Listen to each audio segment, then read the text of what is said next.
John Brown with Collected Development. Let's talk about Star Wars, namely Star Wars 1994 Series 1 Galaxy. I noticed I was missing a couple cards, and I'm completing my Series 1, and I was missing the R2. Looks like a Princess Leia, Gamorrean Guard, and Snowtroopers. Horizontal, you know I like those. Thanks to Wilbur's on eBay, they had individual cards. I really appreciate it, so I'll give you guys a shout out. They were really nice as well. And let's just fill this set in. I thought not everybody has this set, so I thought I'd look through it and show you some of my favorites.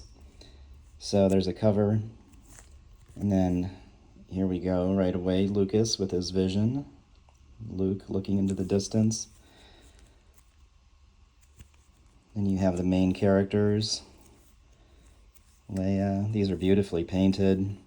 From about 84 to 94, there was not a lot of Star Wars.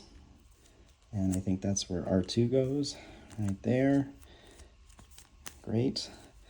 So when these came out, they were very, very welcome. This is original art for Star Wars when I believe other people used lightsabers, not just the Jedi. Great shot. Some of the sketches. Boba Fett. And, you know, I think they used some of this in the prequels. Really cool tank design. At least got some inspiration from it. And, you know, if you guys don't have this set, it's really a beautiful set. A lot of Ralph McQuarrie art is in here. They're a conceptual artist for most of their movies. Jabba, early concept, Rancor, Gamorrean Guard. So again, these are just really great to look through and see the sketches and the McQuarrie art. It's very distinctive, it's very lifelike, and what's really surprising to me is how close they were able to match his mind and art in the actual movie. I mean, this is just really amazing art. There's Wedge helping blow up the second Death Star. Wedge is one of my favorites, iWedge. And then you get right into some movie posters. I think that's Howard Chaykin, who did the cover of Superman 400. Just did a video on that. Check it out. So that's 1 through 50. And then, let's see, here is 51 through 100. Again, really great art. And again, this set you can find in eBay usually without the holograms for definitely under $50. And it gets a great early collection of artists. I was going to ask you guys if anybody has read Splinter in the Mind's Eye. That is one of the early Star Wars books that I have not gotten around to reading, but curious if you guys have read that. I definitely read Dark Empire and Dark Empire 2. These were great. They came out around 94 for Dark Horse. And again, like, there was a huge dry spell of Star Wars stuff. And when it started coming back in, I was just so happy. I was in high school and really happy to see. Oh, that's a really cool one. These are movie posters. There's, of course, the Revenge of the Jedi Before Return. This is Ralph McQuarrie painting their "We're Moving" sign for everybody in the office. It's great when you have someone like that in your office to paint post-it notes, right?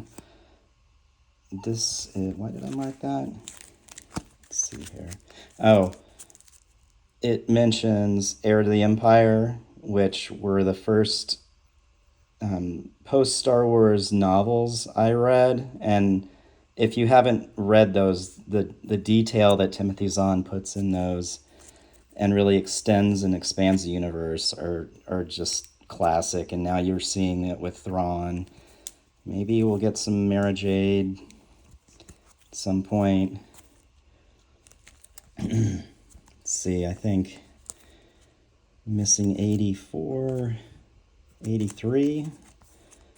Fill that in.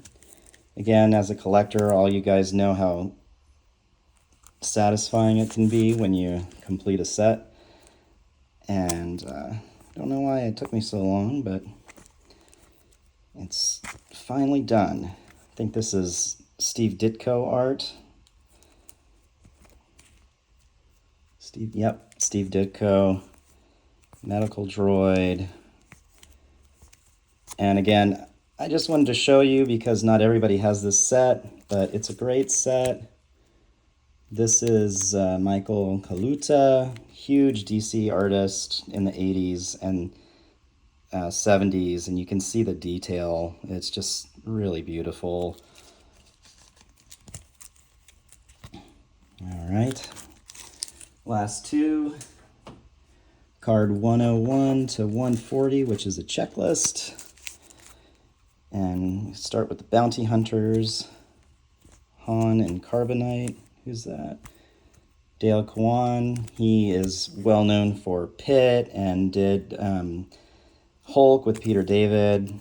And again, these later cards are all pretty much very well-known comic book artists. There's Greedo, shot first. No, Han shot first.